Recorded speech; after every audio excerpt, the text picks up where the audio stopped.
तो नमस्कार। कैसे हैं आप सब लोग। मुझे भी कोरोना हो गया था और लगभग 7-8 दिन मैं होम आइसोलेशन में रहा।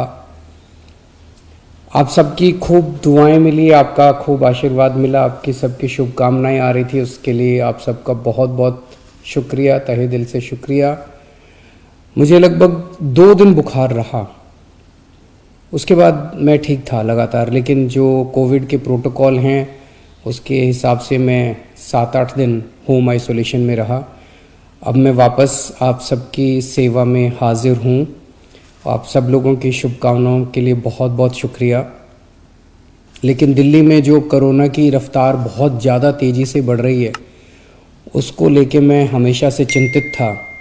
हालांकि मैं होम आइसोलेशन में था, लेकिन फ़ोन के ऊपर मैं लगातार अपने सभी ऑफिसर्स से, चीफ सेक्रेटरी साहब से, हेल्थ मिनिस्टर से, सबसे लगातार संपर्क में था। जो इंतज़ाम किए जा रहे हैं और जिस तरह से कोरोना की स्पीड बढ़ रही है उसके ऊपर मैं नज़र रखे हुए था।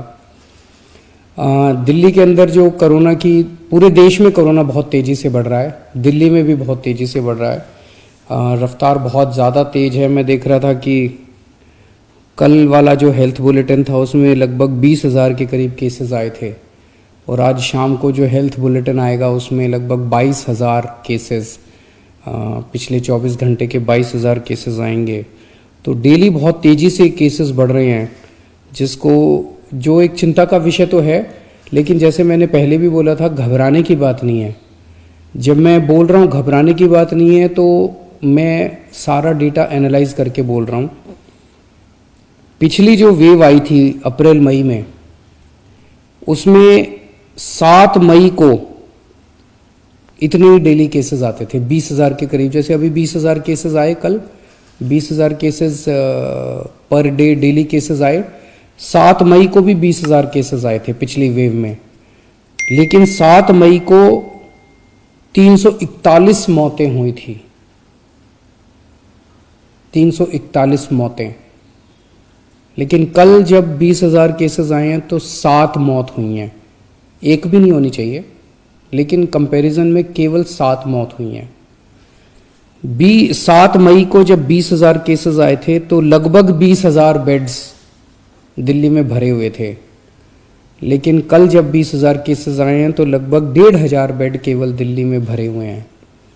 तो उस तरह से इस वेव के दौरान डेथ भी काफ़ी कम हो रही हैं और लोगों को अस्पताल जाने की भी काफ़ी कम ज़रूरत पड़ रही है।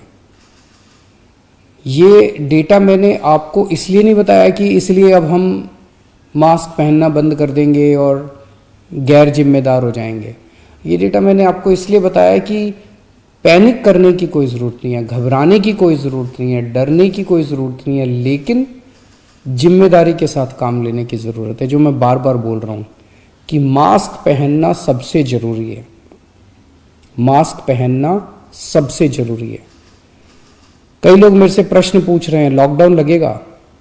हम लॉकडाउन नहीं लगाना चाहते। लॉकडाउन नहीं लगेगा अगर आप मास्क पहनोगे तो। मास्क पहन के घर से बाहर निकलो, मास्क पहन के चारों तरफ घूमो। अगर ज़रूरत ना पड़े तो घर से बाहर ना ही निकलो, अभी थोड़े दिन कोई ज़रूरी नहीं है, लेकिन मास्क पहनना बहुत ज़रूरी है। सोशल डिस्टेंसिंग बहुत ज़रूरी है। हम लॉकडाउन नहीं लगाना चाहते, फ़िलहाल लॉकडाउन लगाने की कोई हमारी मंशा नहीं है, और हम चाहते हैं कि जल्दी से जल्दी ये वेव ख़त्म हो, और कोशिश हमारी है कि कम से कम रिस्ट्रिक्शंस हम लोग लगाएं, ताकि लोगों के रोज़ी रोटी चलती रहे, लोगों के रोज़गार चलते रहें। एलजी साहब और मैं दोनों मिलके पूरी सिचुएशन को लगातार हम लोग नज़र रखे हुए हैं। कल हमारी डीडीएमए की दोबारा मीटिंग है। उस मीटिंग में एक्सपर्ट्स के साथ फिर से हम रिव्यू करेंगे सिचुएशन को कि क्या और करने की ज़रूरत है, नहीं है। केंद्र सरकार से लगातार हम लोग संपर्क में हैं। केंद्र सरकार से भी हमें पूरा सहयोग मिल रहा है। तो सब लोग मिलके, मैं, एलजी साहब, हमारे सारे ऑफिसर्स, केंद्र सरकार, सब लोग मिलके सिचुएशन के ऊपर नज़र रखे हुए हैं और सिचुएशन को कंट्रोल किए हुए हैं। पहले भी हम सब दिल्ली वासियों ने मिलके कोरोना की इतनी बड़ी इतनी खतरनाक लहर थी जो अप्रैल वाली थी, उसको हमने पार पा लिया, तो इस लहर को भी हम लोग पार पा लेंगे। चिंता करने की ज़रूरत नहीं है, लेकिन जिम्मेदारी के साथ काम करने की ज़रूरत है। और जिन जिन लोगों ने वैक्सीन नहीं लगवाया, प्लीज़ जाके वैक्सीन ज़रूर लगवा लीजिए। वैक्सीन लगाने से मतलब ये नहीं है कि कोरोना नहीं होगा, लेकिन कोरोना अगर हुआ तो आपको कम माइल्ड कोरोना होगा, आपकी जान को खतरा नहीं होगा, आपको अस्पताल हो सकता है जाने की ज़रूरत ना पड़े।